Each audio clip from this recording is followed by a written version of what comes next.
Olá, eu sou Jeremias Gomes, este é o Alesp Cidadania, o programa que proporciona debates sobre políticas públicas do estado de São Paulo. Olha, de acordo com o Ministério da Educação, o Brasil registrou 36 ataques a escolas entre 2002 e outubro de 2023. Foram 49 mortes e 115 pessoas feridas neste período. No programa de hoje, vamos explorar quais são as iniciativas em andamento e como podemos contribuir para um ambiente escolar mais seguro. Você vai conhecer as principais medidas de prevenção à violência escolar, como os treinamentos especializados para professores podem salvar vidas. E quais são os direitos dos alunos garantidos pela legislação brasileira nos casos de violência no ambiente escolar. Fique aqui com a gente, os nossos convidados são Eric Amorim. O Eric é especialista em segurança escolar. Seja bem-vindo, Eric. Olá, obrigado novamente por estar aqui na casa. Ficamos felizes aqui em poder contribuir. Obrigado. Também com a gente o Dr. David Prada, advogado educacional. Obrigado, doutor, pela vinda. Eu que agradeço o convite, prazer estar aqui novamente. Que bom. Deixa eu começar aqui com o Eric. O Eric, a gente já aproveitou a conversar um pouquinho antes, né? Acho que a primeira questão importante é saber quais são os tipos de violência mais comum no ambiente escolar. Eu acho que isso é o mais relevante, mas se não for, fica à vontade para explanar. Vamos lá. Agradecer novamente a oportunidade. Violência na escola, ela não é tão frequente quanto os dados apontam, né? Se nós vamos pegar, foram 49 casos mortes que ocorreram no ambiente escolar de 2002 a 2023. Num contexto de 10 anos, dividida por média de 300 mil escolas que há no nosso país, num país de dimensão continental, as estatísticas se tornam muito baixas, não irrelevantes, mas sim baixas mediante ao tanto de acidentes, fatalidades que ocorrem dentro dos ambientes escolares, muitas vezes por descuido, por falta de preparo da equipe e por, sim, um ambiente desorganizado e falta de prevenção.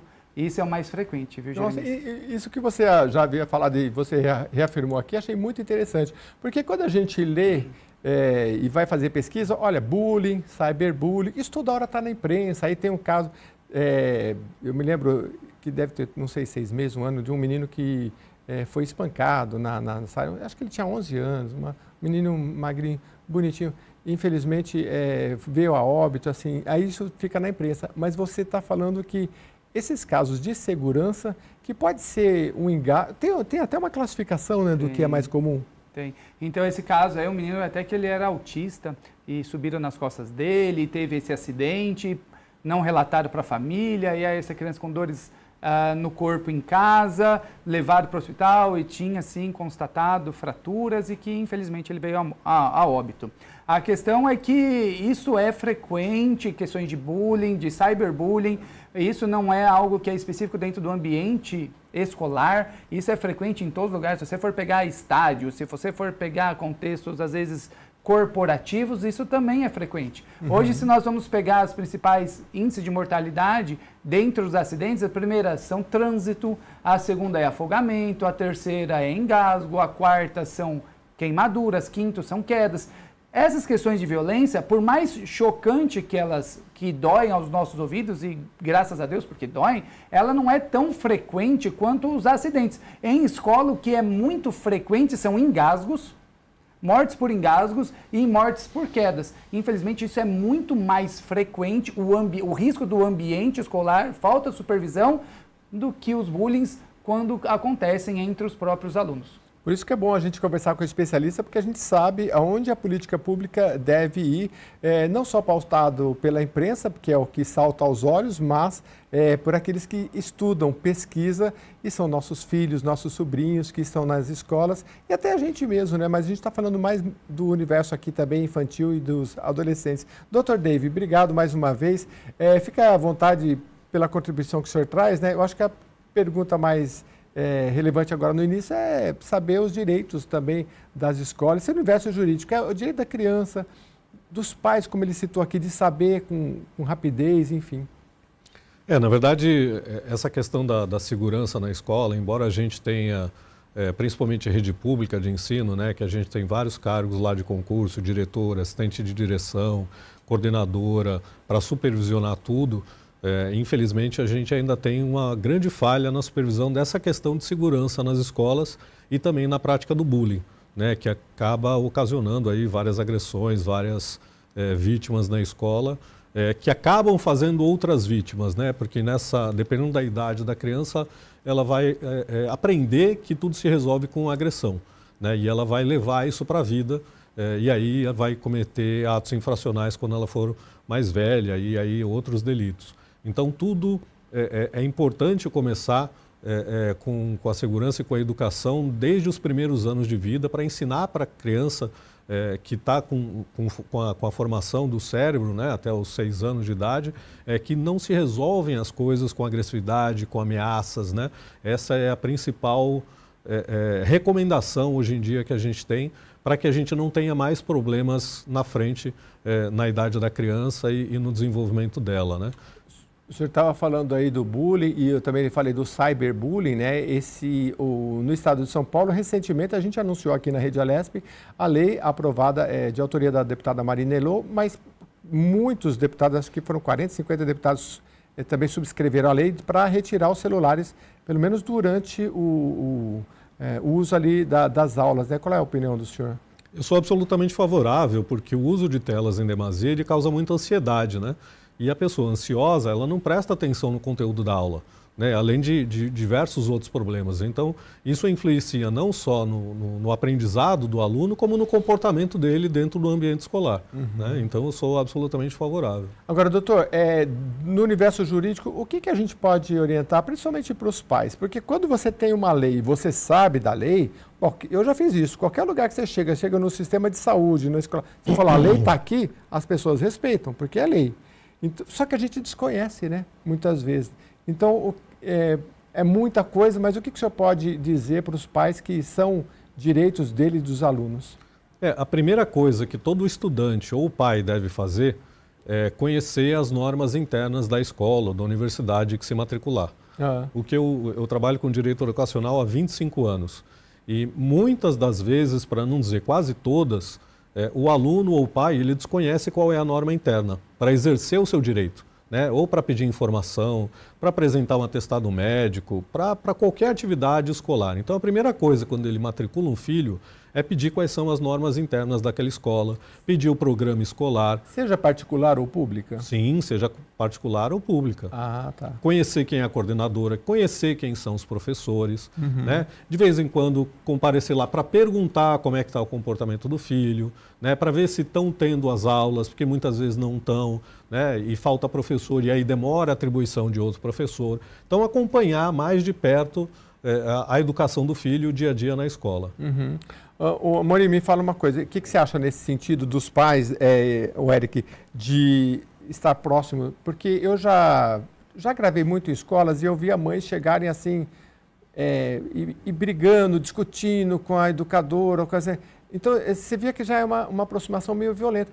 E não é esse o caminho, né? É como ele falou, vai na escola, conhece quem é o diretor, né? Conhece quem é o professor, e principalmente como é que está meu filho que ele colocou, né? Porque tem muito pai que tem um certo preconceito. Ah, seu filho precisa de um psicólogo. Já acha que acabou o mundo, meu filho tem problema. Quase toda criança precisa de psicólogo, né? Quase toda ou todas, né? Todas, né? Ou a família, né? Eu sou da época, Jeremias, que a professora puxava a minha orelha e eu chegava em casa, se eu contasse meu pai, ele puxava a outra. Puxava a outra. Então, assim, isso acontecia com alguma certa frequência até da orelha. Mas a questão, assim, é legal que nem a Lei 17.341, que trata sobre questões de segurança escolar, ela trata no seu artigo 1 e ela começa a atribuir a questão de, assim, comunidade escolar. Quem é comunidade escolar? Então, quando a escola ela desenvolve o regimento interno dela, ou seja, leis federais, estaduais ou municipais, isso interfere num contexto de comunidade. O que é comunidade? Comunidade são os alunos, é a equipe, são os professores, são a circunvizinhança e também os familiares. Se nós não entendermos que a comunidade faz parte um ciclo social, fica desigual e há uma cobrança muitas vezes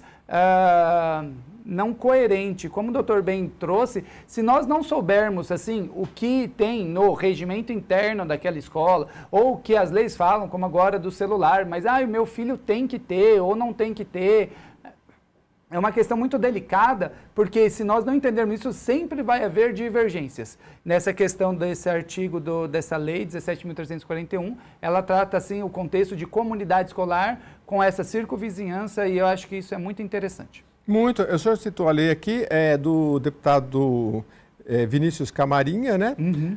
E a lei 17.341/2021. Recente, né? Tem 3 anos.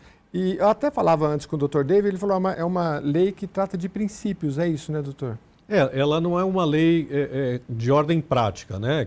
Que ela diz, olha, na grade escolar vai ter que ter tal coisa, a escola vai ter que implementar tais procedimentos. Não é não fala nada disso. Nada disso. São princípios para a segurança escolar, né? Que tem que ser fiscalizado. E aí você tem, além da diretora, como eu falei, vice-diretora, assistente de coordenação, coordenadora, etc.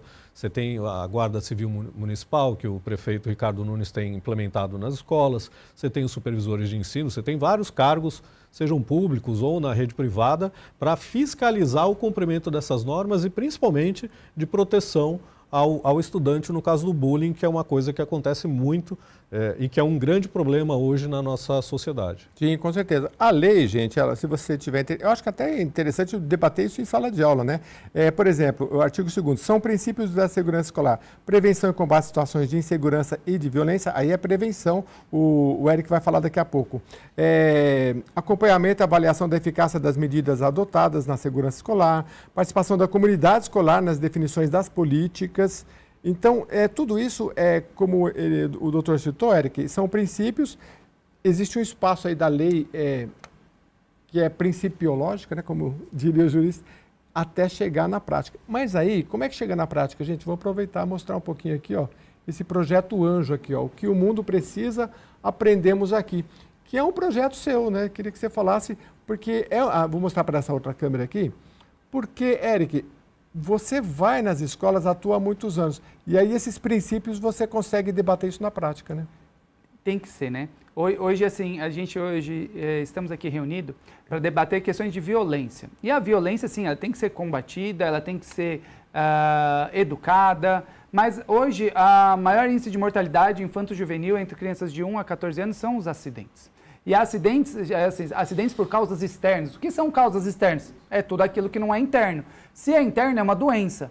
O que são causas externas? É o afogamento, é acidente de trânsito, criança sem cinto, criança pulando no carro, criança engasgada, criança queimada, intoxicações dentro de casa. Então, assim, isto é a maior frequência de mortalidade no nosso país. Hoje, o Brasil, ele é considerado país de terceiro mundo também por índice de mortalidade infantil. O Brasil, ele é 105º.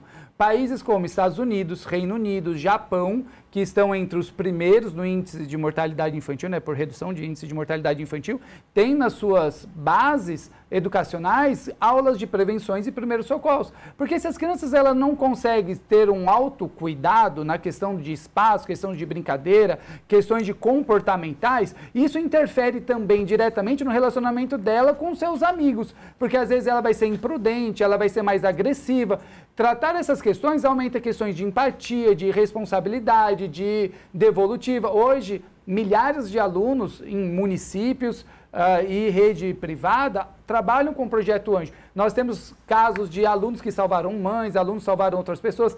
Então, se nós vamos debater crianças que elas estão com um comportamento inadequado dentro de casa, o porquê, eu tenho um contexto que assim, todo aluno, na maioria das escolas, são irresponsáveis. E por que eles são irresponsáveis? Porque não foi atribuída uma responsabilidade. Qual é a sua responsabilidade? Às vezes a minha responsabilidade aqui é só tirar uma boa nota, eu vim aqui para estudar. Não, você vai aqui por uma questão social. Você é responsável pelos seus amigos, você é responsável pelo espaço que você está, pela preservação do material. Então, quando esse aluno ele se sentir responsável, lhe dá um direito de fazer o que quiser, porque ele não tem atribuído nenhuma responsabilidade. É verdade, ele já vê que a responsabilidade é da minha mãe, é do meu pai, é do professor, mas a minha... Agora, interessante isso, eu estava olhando aqui, gente, o que o mundo precisa, aprendemos aqui, lições que salvam vidas, e são coisas tão simples. A gente conversava aqui antes de um vídeo que eu estava vendo, né, e era numa escola particular, ele falava, a gente ensina no contraturno finanças, educação emocional, educação física, pega muito... Eu falei, gente, vocês ensinam o que é de mais básico, porque assim, hoje com inteligência artificial, né, doutor, não sei se o senhor concorda comigo,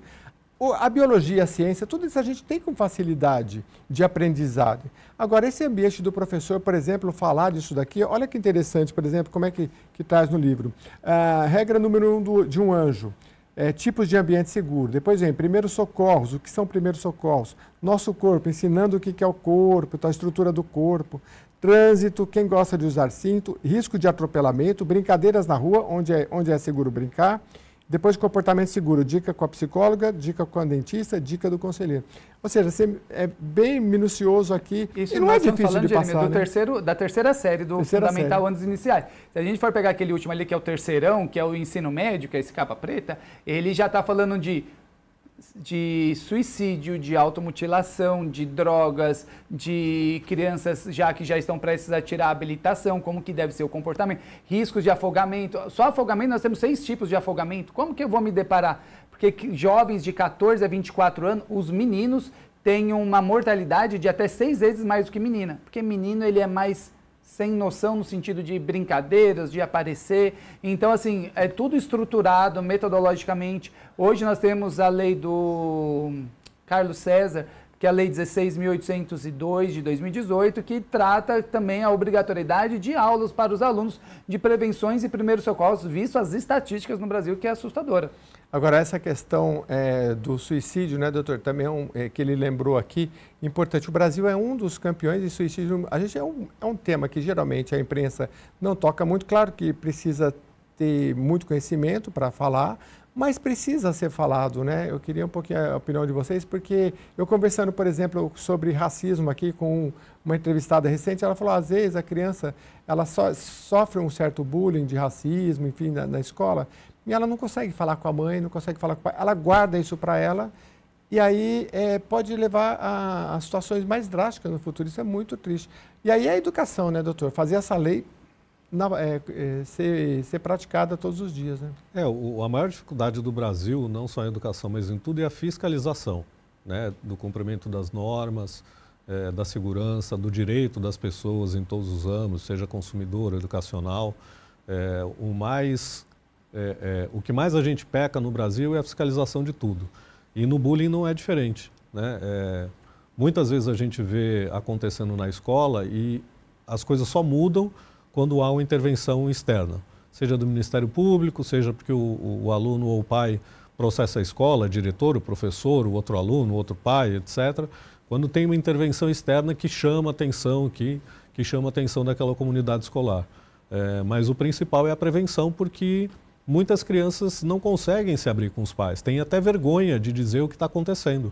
E aí muitas acabam se matando, como a gente vê na imprensa aí, menores de idade se matando em casa, principalmente, por vergonha, né? Do que está acontecendo na escola, achando que a culpa é dela, muitas vezes, né? Que ela que deu origem àquilo e não consegue conviver e externalizar aquilo. Até porque ela não tem a maturidade, muitas vezes, para isso, né? E como é que você trata esse tema do suicídio, por exemplo? Como é que você tem tratado isso? Nós, na empresa, temos uma equipe, né, de psicólogos que trabalham com esse suporte para as escolas, mas é algo muito delicado. A escola hoje é um local de abrigo, de descoberta para várias coisas. Uns dados assustadores que quase 50% dos abusos sexuais são identificados dentro de escola. Então, não é que acontece, mas são identificados por quem? Pelo professor que está mais próximo daquela criança, de violência doméstica, de violência emocional, de N contextos, de racismos, de bullying. Então, assim, a escola é um local onde identifica dificuldades do cognitivo da criança, que mãe, olha, seu filho talvez esteja com uma dificuldade, apresentando sinais e sintomas. A escola, por um contexto social, é maravilhoso, é um local assim de descoberta dos alunos. Se o aluno está enxergando, se está ouvindo, se está entendendo, é tudo isso o professor que descobre, e até porque o professor já tem esse olhar, né? Então, assim, a pedagogia traz essa percepção para eles de validar isso com os outros. Se nós não tomarmos cuidado, a questão da dos acidentes mencionados, de 49 mortes que ocorreram de 2003 a 2023, 2002 a 2023, 91% foram gerados por alunos ou ex-alunos. Num contexto, muitas vezes, de bullying, de problemas emocionais que eles retornam à escola. Todos os casos, alunos homens, 60% dos casos são meninas que foram a vítima. Só ocorreram 2 casos no Brasil que não foram alunos ou ex-alunos, que foram um de Blumenau e de Santa Catarina. Eric, você que vai nas escolas, isso ao longo dos anos tem mudado, assim, ou das décadas? Porque no tempo que eu estudei, era primário, né? Agora é anos fundamentais. E aí, eu só tinha aula assim, de biologia, de ciência, nem o professor parava para conversar um pouco mais sobre essas questões de comportamento, de segurança. Isso tem que ter uma aula específica ou você treina todos os professores para em algum momento falar desses temas? O doutor citou aqui muito bem, né? Hoje nós temos leis que contemplam as questões de necessidade de prevenções, de primeiros socorros, e o que infelizmente falta no nosso país é a questões de um órgão que vá fiscalizar o cumprimento. Hoje nós temos lei que exige primeiros socorros, prevenções, que trazem diretrizes de segurança escolar. Hoje nós já temos tudo estruturado. O que falta muitas vezes é profissionais qualificados para ministrar e amparar essas instituições, mas principalmente órgãos que podem ir lá, porque hoje as leis já têm, e tem muitas leis já, Jeremias, que vêm sobrepondo os mesmos contextos, assim, é lei que mudou uma vírgula daqui, ou seja da estadual, da municipal, mas o que falta hoje são uma fiscalização dentro da instituição e pais que conheçam essas leis e que cobrem as instituições, a diretora da escola, a mantenedora da escola, o vereador, para que essas leis sejam aplicáveis dentro da escola. Quanto a questões do programa de violência emocional que tem, anti-bullying dentro da escola, do ECA, de primeiros socorros, hoje tem uma série de leis que a escola já é obrigada a exercer conteúdo, como esse conteúdo que tem no nosso livro, de prevenções e primeiros socorros, que também é obrigatório. Por muitos estados, muitos municípios, é lei, e já está no Senado o projeto de lei 2332 de 2022, hoje só faltando a sanção do presidente para que seja uma disciplina também, prevenções e primeiros socorros, visto as estatísticas de mortalidade no nosso país. Qual é o cenário ideal de uma escola ou se você já tem algum exemplo de uma escola que passou pelos treinamentos que você dá? E seria o quê? Ao longo do ano ter, por exemplo, eu estudei no Senai, a gente tinha eventualmente, vai todo mundo sair, toca a sirene, incêndio. Então todo mundo tem que sair em fila, devagar, para não sair um matando o outro já logo no começo, atropelando, porque é o comum, né? Pegou fogo, todo mundo sai. Então tem o procedimento, os primeiros socorros. Tem algum cenário ideal? Tem alguma escola que você já viu que passou? Quais foram os resultados? Hoje, assim, infelizmente temos escolas privadas, temos um município que nós fazemos um trabalho bem interessante, que é o de Palmares Paulista. O prefeito Lucas, ele é muito envolvido com essa questão de segurança dos alunos, então ele é responsável lá pelo Fundamental Anos Iniciais, ele é muito amparado. Essa questão que você falou do deslocamento, se não é treinado para o abandono predial, a questão é que chama efeito manada. No efeito manada, mas o efeito manada não é só... Olha só, Jeremias, como isso é importante, o risco de acidente escolar, te falando de um caso específico aqui de São Paulo que eu estava lá esses dias. Toda vez que toca o sinal, os alunos largam tudo e saem correndo. Isso é um efeito manada. E há frequentemente acidentes nas escadas, porque eles querem pegar a mesa de pimbolim, de ping-pong para ir jogar bola. E o que acontece? Toda vez que tem o sinal, acontece um efeito gatilho que dispara numa área do nosso cérebro, que é uma amígdala, que transforma nós num efeito que é ação ou reação. E o seu corpo, ele se enche de dopamina, de adrenalina e de glicose, que você tem que ter uma sessão de descarrego ali. Liberar. Então, assim, aumenta muito. Se nós não identificarmos quais são os comportamentos que levam os alunos a desenvolver um comportamento de risco, quais são esses gatilhos, os alunos têm comportamento de risco que aumenta os acidentes da escola. Então tem a questão de ambiente, o ambiente é um olhar da direção, mas nós temos a questão comportamental, que os professores, coordenação, têm que identificar e nós temos que mudar esse comportamento deles. É mutável esses comportamentos. Então, assim, hoje nós temos escolas privadas e municipais que eu conheço e acompanho, que falam assim, os alunos são responsáveis, autocuidado e são empáticos. Então a gente consegue fazer sim, e o que falta eu acho que é muito mais uma fiscalização do que novas leis de implementação. Sim, sim. E às vezes coisas que não são tão difíceis, né, doutor? Se a sirene dispara tudo isso no nosso cérebro, de repente mudar a sirene, tem muitos caminhos para se fazer. Na verdade, o governador Tarcísio fala muito da reforma, né, da grade do ensino, né? Ele é um entusiasta de modernizar. Porque a gente tem uma grade que não se aplica mais à nossa vida atual, né? Como você disse, hoje com a internet você consegue muita informação que você não precisa ficar na escola lá estudando, que você nunca vai usar na sua vida. Em compensação, você tem outras matérias que você precisa hoje ter que você não tem na educação brasileira, né, a nível nacional. Que a gente citou, educação emocional, educação financeira, empreendedorismo e educação física. Cidadania. Cidadania, que a gente muito estudava lá há muitos anos. ESPB, né? Educação Moral e Cívica. OSPB, né? Entregou a idade agora. Exatamente, o SPB. E o que acontece? Não que não seja importante matemática, biologia e tudo mais, mas hoje é muito aquele preparo para o Enem, né? Então é aquela coisa de ter que preparar para o Enem. Tem que preparar para o Enem, mas essas outras questões... Tem que parar de ser matéria que isso é só grave, para ser mais desenvolvimento intelectual em que você pense, em que você reflita. Pensamento crítico, que hoje o que a gente tem, de avalanche de notícia falsa. Crítico emocional, né? O pensamento crítico emocional. E aí quando a criança tem um problema, ela não sabe como reagir. Porque ela só sabe gravar a matéria. As escolas, nesse contexto, chamam escolas conteudistas, né? A gente vai falar depois do intervalo, porque o nosso tempo acabou no primeiro bloco. Eu fiquei interessado, sabe, em escola conteudista. E se não for conteudista, será o quê? Universalista, mas alguma coisa nesse sentido. É que o conteudista, ela bate no contexto de aplicar o conteúdo para Enem e FATEC. E a gente vai saber se tem alguma alternativa depois do intervalo. A gente está falando aqui sobre segurança e violência nas escolas com os nossos especialistas. Voltamos já para o segundo bloco.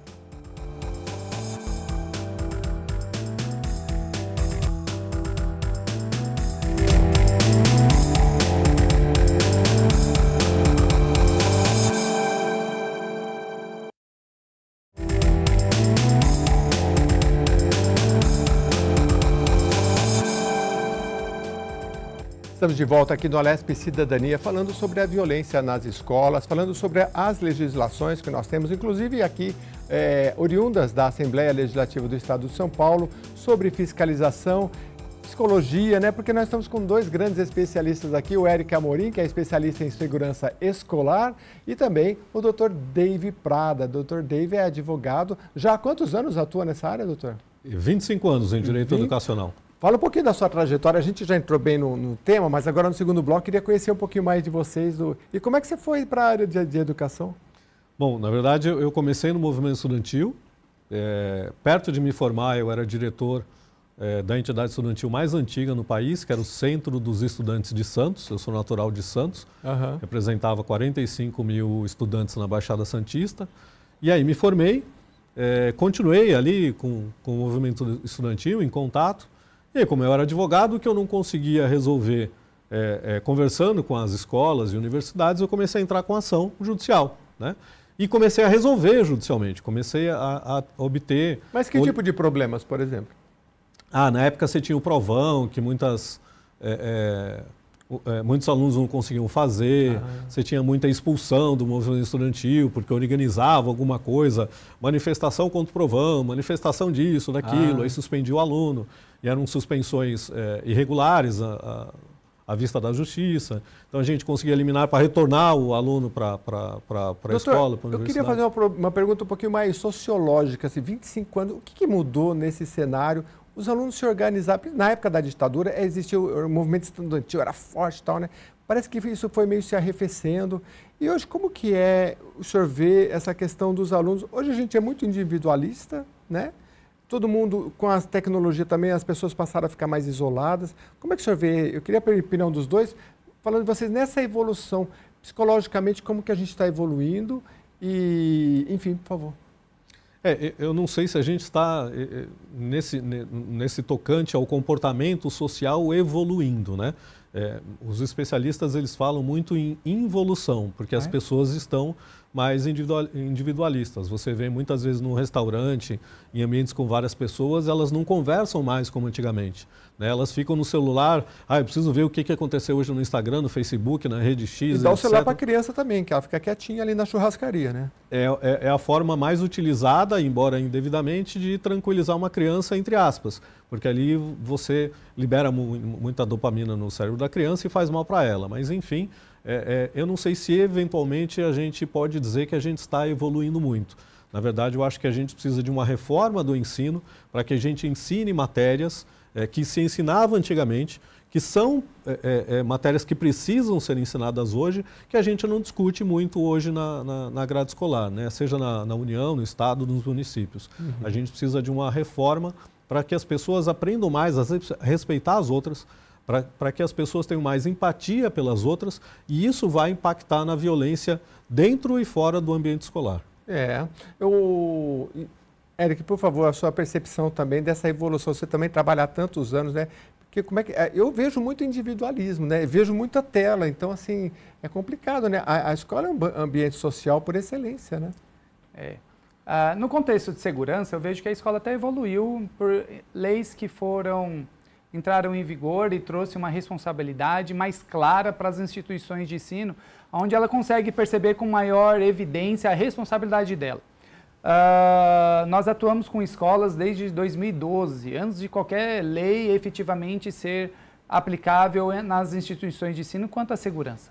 A primeira lei do Estado de São Paulo, a Lei 15661, de 2015, que tratava inicialmente como leis de primeiros socorros, já mais de um contexto bem superficial. E aí, em 2018, mediante uma fatalidade de um aluno, aí incrementou-se e ampliou-se um pouco mais. No contexto de segurança, eu consigo visualizar um pouco mais escolas que cumprem algumas normas regulamentadoras, como a IT-17, que é de Brigada contra Incêndio, que é anual, renovação, da Lei Lucas, contextos de escolas que aplicam NR6, que é quanto à segurança dos seus colaboradores, quanto à parte química. Então, hoje nós temos, assim, hoje as escolas, algumas escolas, muitas escolas, já tem um contexto de instituição, e não um contexto de escola, de um contexto, falando de um contexto privado, de uma educadora que abriu uma portinha e se transformou numa escola.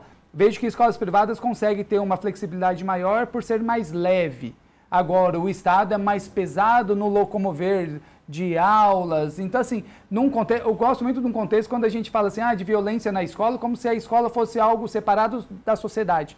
E não é. A escola é algo que ela é presente na sociedade. E se nós conseguirmos transformar esses alunos, o ambiente escolar, num espaço mais saudável e seguro, eu acredito que a sociedade também irá ser transformada num espaço mais seguro e saudável também. Tudo é envolvido. É a casa, é a escola, é todo tipo de relacionamento. Bom, a gente está falando aqui sobre violência nas escolas, falando da legislação. Eu queria convidar vocês para um bate-bola rapidinho para a gente poder várias perguntas. Pode ser? Começando aqui com o Dr. Dave.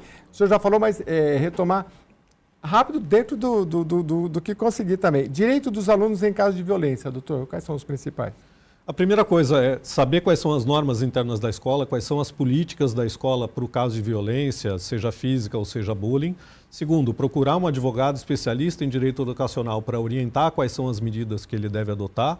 Se ele não tiver condições de procurar um especialista, procurar o Conselho Tutelar e o Ministério Público. Responsabilização de agressores. Como é que os pais devem se dar com isso? A mesma coisa, ele tem que saber quais são as normas da escola, quais são os procedimentos, porque você instala uma sindicância para saber o que aconteceu e aí procurar novamente um especialista ou a Defensoria Pública ou o Ministério Público para apurar não só aquele caso, mas prevenir que outros aconteçam. Aí vai depender se é maior de idade, menor, por isso que tem que ter um especialista, né? Responsabilidade legal das escolas. A responsabilidade das escolas ela é objetiva, desde que haja uma comprovação de que aquilo aconteceu no ambiente escolar. Muitas vezes começa uma discussão, um problema dentro do ambiente escolar e a agressão, o resultado final acontece fora do ambiente escolar e acaba não responsabilizando a escola, né? Na maioria das vezes porque você não consegue comprovar que aquilo começou lá dentro. Mas se for lá dentro, a responsabilidade é inteiramente da escola de prevenir e de não deixar aquilo piorar. Omissão escolar e as suas consequências. As escolas podem responder por danos morais e materiais? Sim, com certeza. O professor individualmente, que eventualmente deixar acontecer uma coisa em sala de aula por não estar prestando atenção, e a unidade escolar como um todo, né? E a própria autorização de funcionamento da escola, se no caso for particular, pode ser cassada também, sim, dependendo da gravidade. Claro. Dependendo do que aconteceu, o alvará de funcionamento pode ser suspenso ou cassado. Recorrer à justiça quando? Quando a conversa não funcionar com a escola. Entendi. E aí tem essa... Qual que é o âmbito, que é o juizado especial também, se for o caso, ou não? Depende. O juizado ele não permite ação de menor de idade. Né? Menor de idade só pode entrar na justiça comum. Né? Senão a pessoa tem que pagar, né? Mas tem a defensoria também.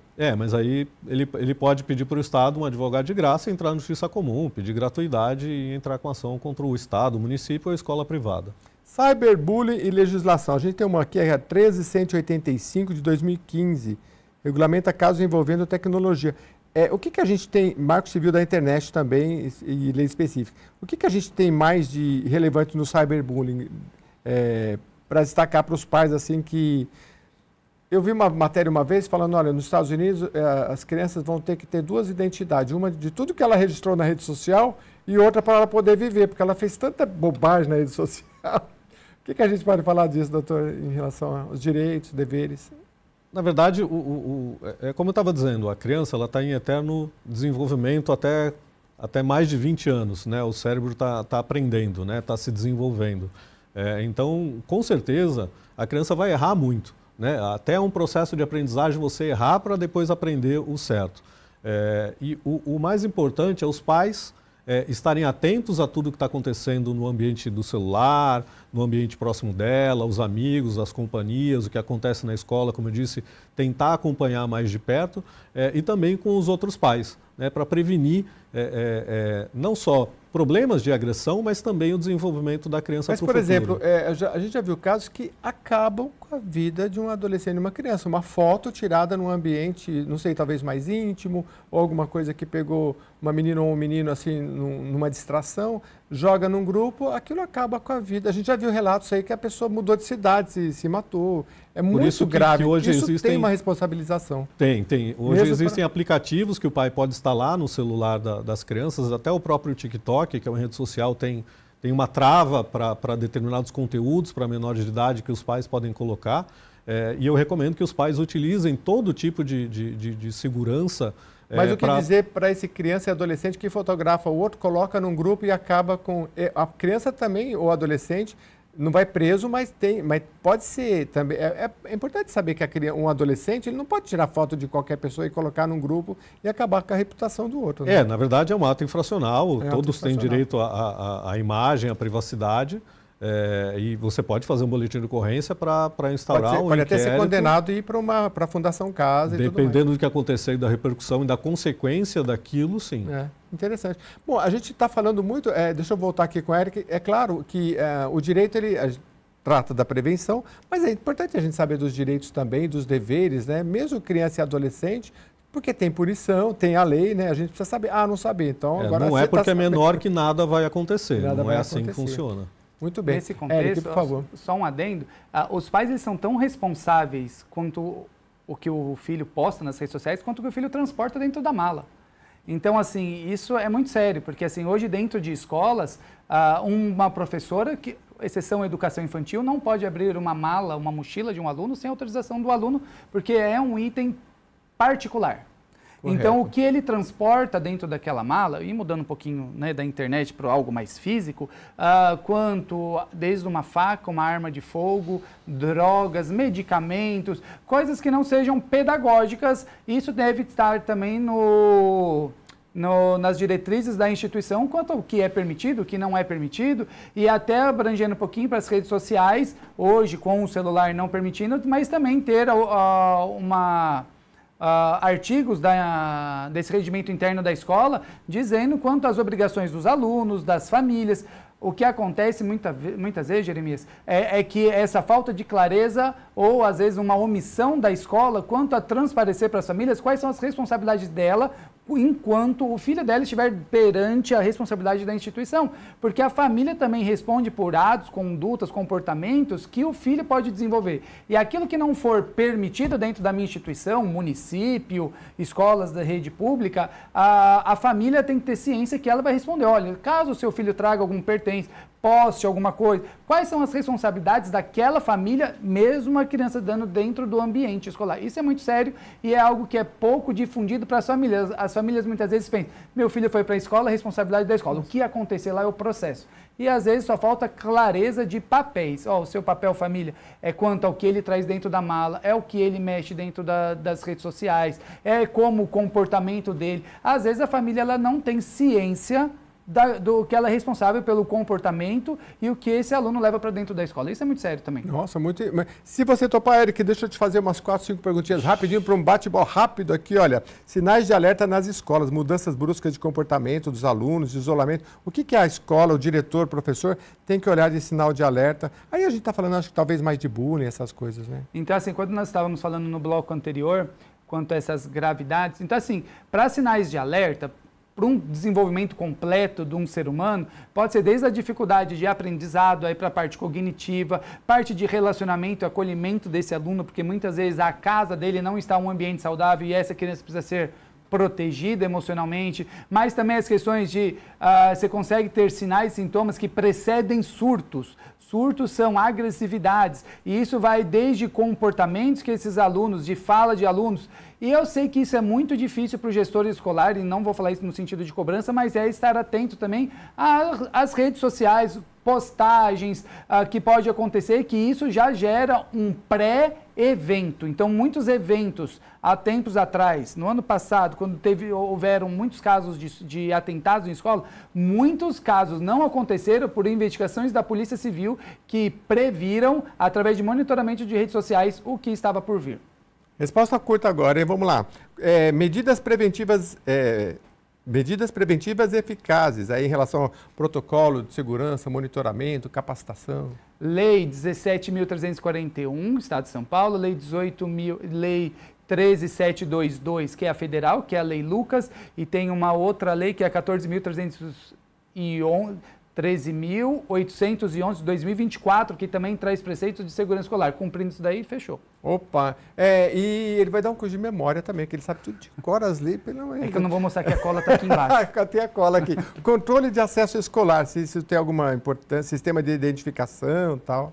Bom, lembrando que 91% dos atentados nas escolas foi decorrente de alunos ou ex-alunos. Então, a parte de identificação são pessoas que têm normalmente autorização de entrar dentro da escola. Então, isso, claro. Porém, no ano passado, teve um pai que entrou e deu chumbinho para o filho dentro do ambiente escolar numa escola do interior de São Paulo, tá? Então, assim, o controle, sim, ele é efetivo, mas muitas vezes, por caso de atentados, aí não resolve porque é o próprio público, né? Entendi. Maiores desafios de segurança hoje, se é relacionado a cyberbullying, entrada de arma ou falta de comunicação? O maior desafio hoje para o gestor escolar é o comportamento dos alunos. Se a gente conseguir melhorar o comportamento, a autopercepção, empatia desses alunos, a gente transforma o mundo, porque qualquer ambiente se torna seguro com pessoas responsáveis.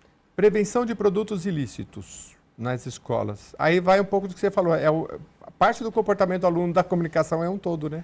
Então é um aluno que está inserido numa sociedade que ela está doente e muitas vezes com acesso fácil a esses recursos, então é um poder público aí bem efetivo, mas o trabalho dentro da escola nunca será desperdiçado quanto à orientação desses alunos, né? E treinamentos mais eficazes, simulações de emergência, capacitação, primeiros socorros, assim. Você faz isso na prática, né? Como fazemos que hoje. Fica mais...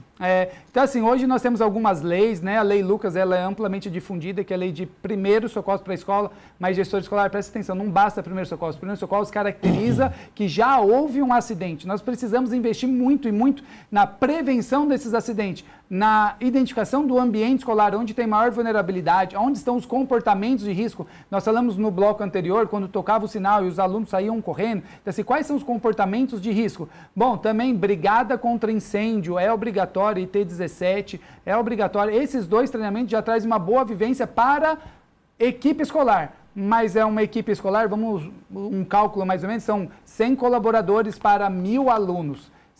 Nós estamos, às vezes, desperdiçando uma transformação social desses 1.000 alunos. Para isso, a gente precisa ter materiais que auxiliem a transformação desses alunos para um autocuidado e também, se necessário, saber corresponder, porque eles têm que ser responsáveis pelos locais onde eles estão.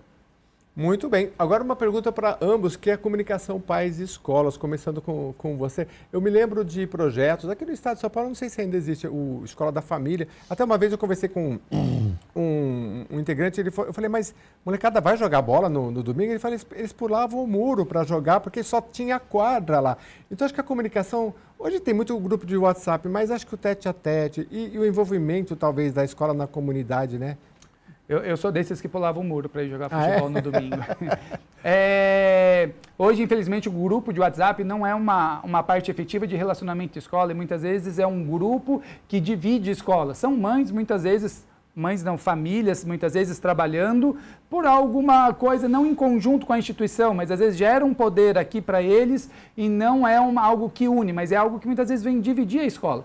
O que muitas vezes hoje escolas privadas têm dificuldade, escolas públicas também, de trazer os pais para dentro da escola. O pai hoje ele acaba terceirizando para a instituição de ensino ao desenvolvimento do seu filho. E isso muitas vezes é um erro, é uma dificuldade. E que muitas vezes famílias falam assim, o que me falta é um convite atrativo. E um convite atrativo, seja, vamos ensinar os pais quanto à gestão das emoções, desde para a família ou para os alunos, como que eu consigo trazer um conteúdo para essas famílias que vai ser atrativo, que eu possa trazer ela e nisso vamos envolvendo. Quando nós vamos fazer parte de gestão de segurança escolar para as escolas, nós iniciamos com uma pesquisa familiar. O que vocês acham quanto ao ambiente físico? Você acha seguro, bom, regular, médio? Cite o ponto. Quanto ao comportamento da nossa equipe para avaliação da segurança, como você vê? Então, assim, quando nós começamos, e na Lei 17.341 fala isso, da comunidade escolar, em trazer eles para o desenvolvimento. Quando eu me sinto pertencente ao espaço do meu filho, eu estou feliz em estar lá com o meu filho, eu posso muitas vezes entrar na escola do meu filho, se tiver um sistema de segurança, uns protocolos que deixa efetivo e seguro, cara, as famílias querem estar presentes, mas hoje eu não vejo que a escola consegue atrair as famílias para uma gestão de segurança escolar. E como é que você poderia ver? Olha, eu quando eu estava estudando, eu me lembro que umas coisas que, no fundamental, né, sei lá, quinta série, né, hoje é quinto ano, né, me marcava muitas coisas extra classe. Então, agora vocês vão lá na caixa d'água e vai fazer um estudo. Isso ficou marcado mais do que tudo que passou. Você é a favor, assim, por exemplo, tem comunidades, então às vezes tem lixo em volta da escola, né? Claro, isso não vai tirar a responsabilidade do poder público, mas, sei lá, juntar os alunos, falar... Vamos falar sobre as árvores, onde é que se pode plantar árvore no bairro, trazer a família. Eu acho que isso, você acha que isso é papel da escola? Claro que é uma questão de segurança, toda vez que você vai tirar a criança da escola, você tem que ter o nome, todo mundo, é uma responsabilidade. Mas, ao mesmo tempo, eu acho que o benefício é muito grande, né? Jeremias, eu sou apaixonado por escola, né? Eu acho que a escola tem o poder de transformar o mundo. De verdade. Através de cada escola mudando o seu micro-organismo ali em torno. Quando eu consigo trazer esses alunos, quando você fala de experiência, se vocês já assistiram divertidamente lá no episódio 1, lá no primeiro capítulo lá do filme, mostra lá que toda emoção gera uma ilha da emoção. Então, essas ilhas das emoções são geradas por experimentos, por aulas práticas. Então, a teoria... A grande maioria tem dificuldade em assimilar teorias. Agora, a prática, 100% consegue assimilar a prática e gerar, da cabeça, né? Gerar memórias. Então, assim, essa memória é o que me transforma. Não é o conteúdo, mas são memórias. Essas experiências têm o poder de mudar. Seja no plantio de limpeza. Será que fizer um mutirão com os alunos para limpar a escola, de esfregar mesmo, de lavar a escola, esses alunos, amanhã eles voltariam a sujar? O problema é que muitas famílias iriam criticar a escola que faria isso. E isso no Japão é comum. Uma vez por semana os alunos limpam a escola. E aí esses alunos não têm mais, porque eles são pertencentes. Quando ele pertence, ele não debreda. Por quê? Porque eles não são mais irresponsáveis, né? A minha responsabilidade é uma vez por semana limpar a escola. Eu vou perder uma aula para limpar a escola. Será que na outra aula eu vou estar riscando cadeira, jogando papelzinho? Eu acredito que não. O que volta é esses envolvimentos, né?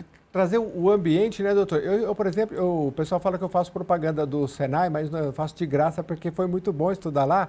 Mas era um ambiente, era sistema americano. Começa, o professor não entrava na sala.